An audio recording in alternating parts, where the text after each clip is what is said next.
שנת 1917, רחובות וינה שקטים. במוחו של דוקטור פרויד, שערה. המטופלת של היום, הנפש האנושית. לא פשוט.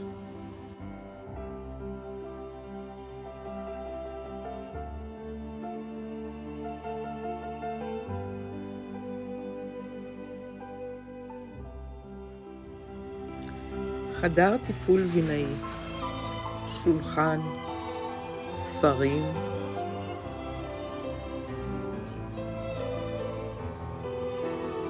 שעון,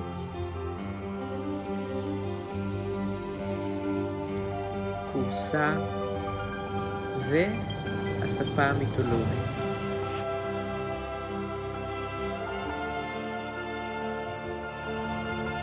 הנפש בדרכה פנימה.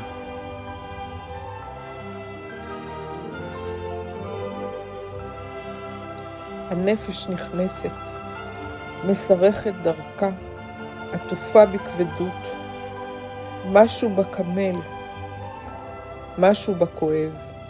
פרויד מיד מזהה.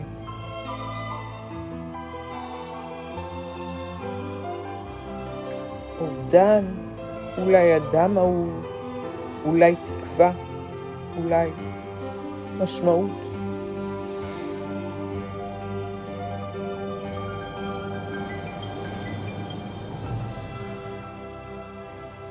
הנפש, הכל כבד, לא בא לי כלום. שבוע עבר.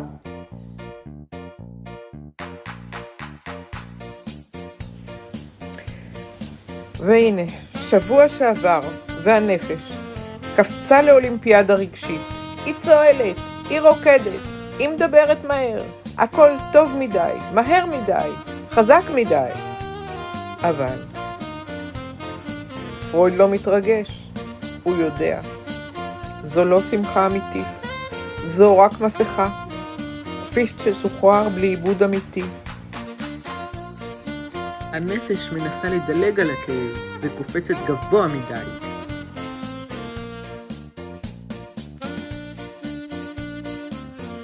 והנה פרויד נכנס לאירוע.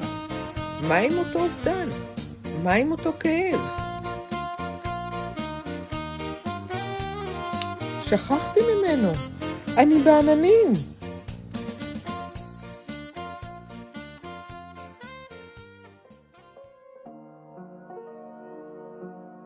אני בכלל לא קיבלתי מנה משלי, אכלתי מה שהיה נראה כמו שאריות. העוף שקיבלתי לא היה בו פירורים כמעט, קיבלתי חתיכות מאוד קטנות ומועטות, סלט לא היה. כן, החיים הם לא תותים. פרויד עוצר אותה, לא בביקורת, אלא ברוך, כי פרויד יודע, כדי באמת להירפא, צריך לעבור דרך, לא לדלג, לא לקפוץ, לא לברוח, להקשיב. והנפש היא מקשיבה, ולרגע היא באמת נרגעת. אולי הגיע הזמן להקשיב למה שכואב. טוב, אז מה אפשר להבין מכאן? המניה והדיכאון לא בהכרח אויבים, אולי הם רק סימנים. איתותים של נפש שמבקשת להתחבר, שרוצה באמת שנקשיב. שנקשיב ללא נודע שבנו. תודה פרויד, תודה לנפש ותודה לכם שהקשבתם.